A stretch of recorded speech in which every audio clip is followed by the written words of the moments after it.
And I think that leaves you with this.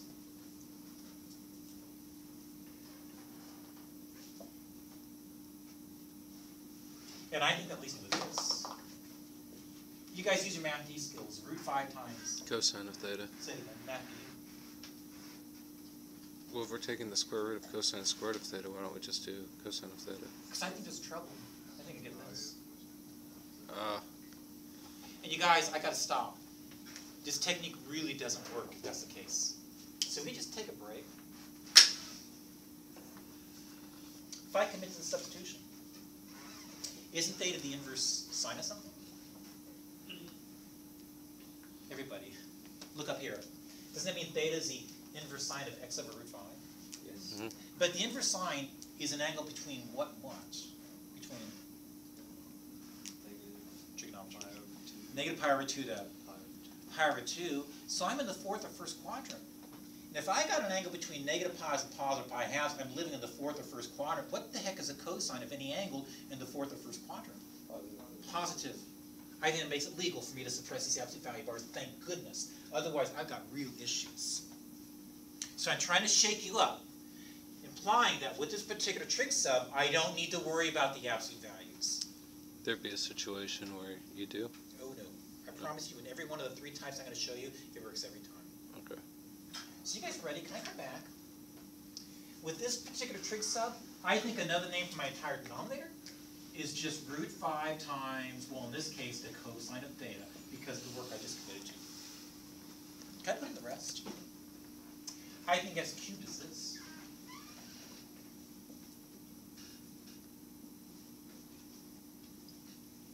I think another name for the dx is going to be this.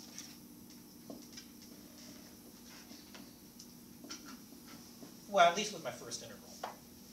As far as my second integral, my denominator doesn't change. My numerator does. And my dx does not change.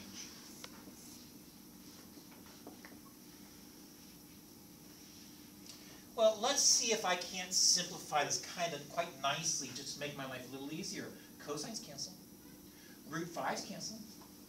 I think I'm merely left with a 5 root 5 times the integral of sine cubed of theta. Tell me what to write next. Sine.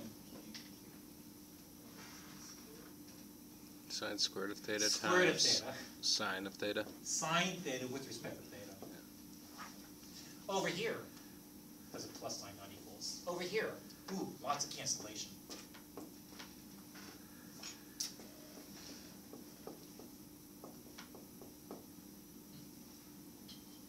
But that means I get to use my Pythagorean identity and rewrite sine squared of theta as 1 minus cosine squared of theta.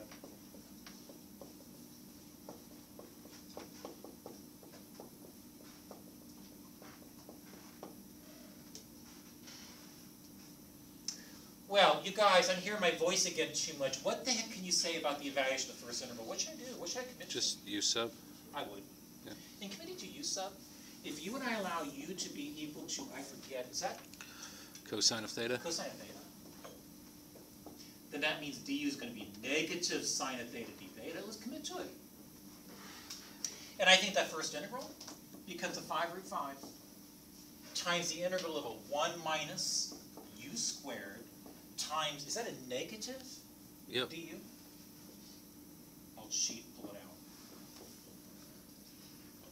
Plus integral. Is that a root 5? Can we just evaluate this? Doesn't it become a negative cosine theta?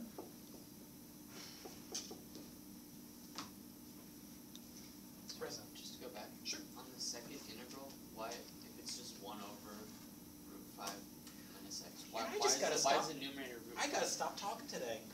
In terms of substitution, what's another name for 1?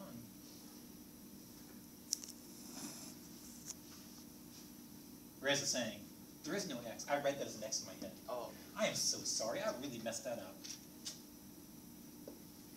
Man, I'm just batting 1,000 today. Is it 1,000? I don't play baseball. So that can be this cell. So in red, I showed you where my mistake was. Well, everybody, Now back substitute, well, actually integrating with respect to you tell me what I get. Can we with the theta still there though? No, I can't but there is no theta. I'm treating this integral completely separate from the second term.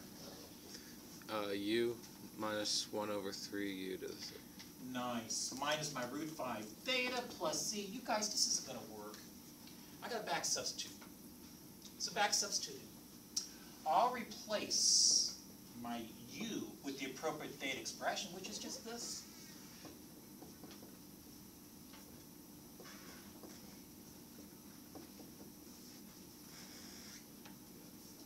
Are you happy? Anybody? Would you FOIL? I would do nothing other than back substitute again. Remember, the original integral is given in terms of x. I do need one up back substitute. So you ready? Let's give it a shot.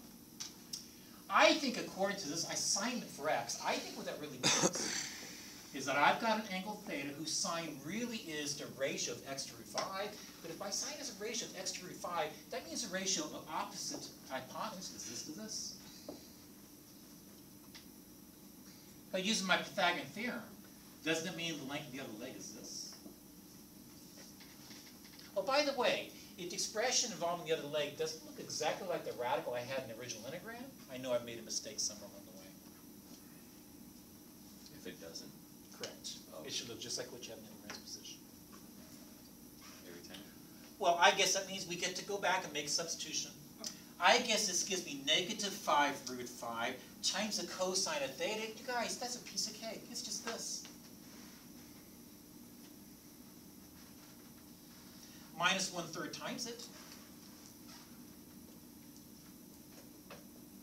Thrice.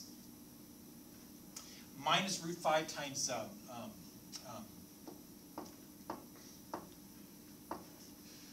I said guys, Theta? I can't hear you.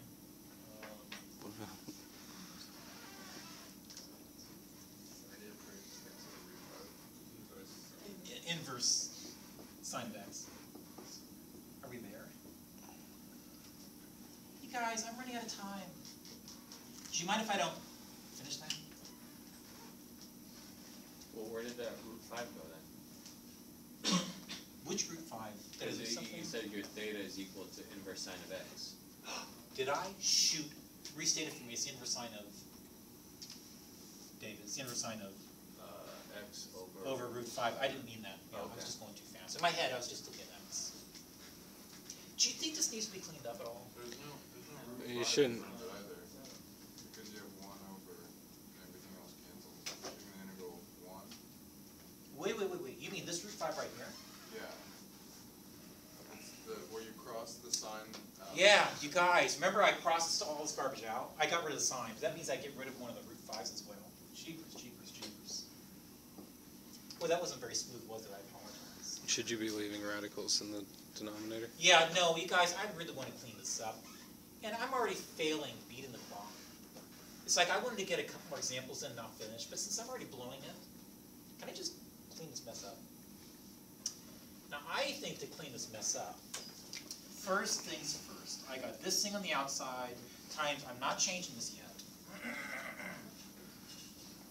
But with all the other garbage, does it give me this? Is that 1 over 15 root 5?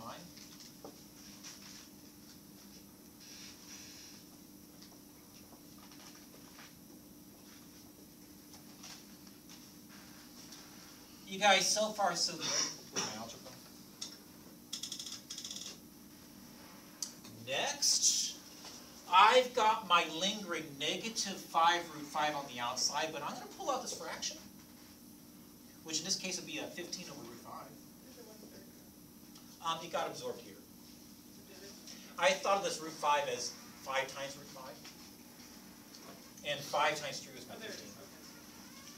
I can also pull out a factor of root stuff. And you guys, just use my math D skills. If I pulled out 1 over 15 root 5, I guess that means there's a lingering factor of 15 upstairs.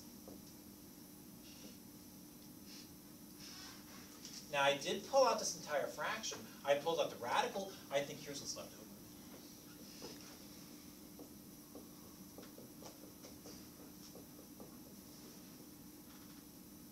So I guess in the end, that's merely gonna leave me with a, is that a 1/3 root stub?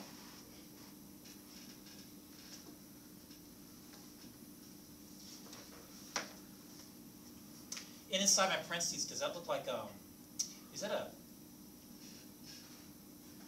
negative x squared? Minus 10? What's that? That's, You know, you're right, they're both positive. I was trying to bring the negative sign in, it just didn't make it look much prettier. So maybe I pull the negative sign back out, looks nicer. But you do agree, you guys, from here, I really should clean this mess up.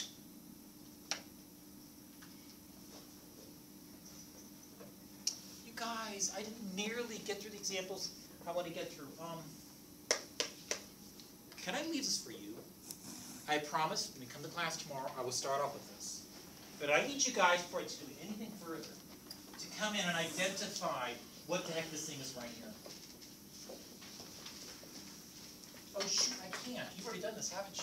This is immediately off the top of your head. This is nothing more than Tangent inverse. inverse tangent of x. However, this one right here, I want to be able to generate. So I don't have to do it anymore. And you and I in class from now on can just rattle off what it is. We'll do it together in class. What about this one? Excuse me. A yes or no answer. Is that immediate? Inverse sine of x. I agree. It's just that because I think it would be way too redundant if you and I do this in scratch from here on out. I also want to be able to validate these just like that. But I hate to put them on the board and say, memorize it. I want to be able to justify it. Even though I said a lot, if you guys don't mind, I am truly sloughing off on the section involving trigonometric substitutions. I just don't like my examples. I want to be much more exhaustive before I send you off. So merely holding back and taking a peek at trigonometric intervals in section 7.2.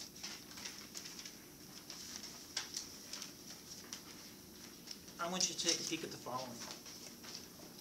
Section 7.2.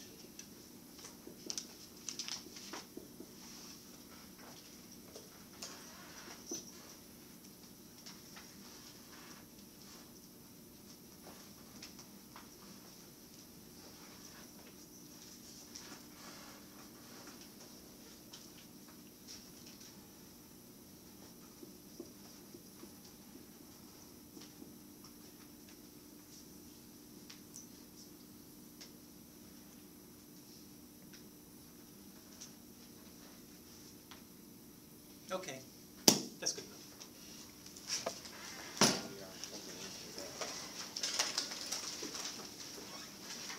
Oh, did I miss you guys so much?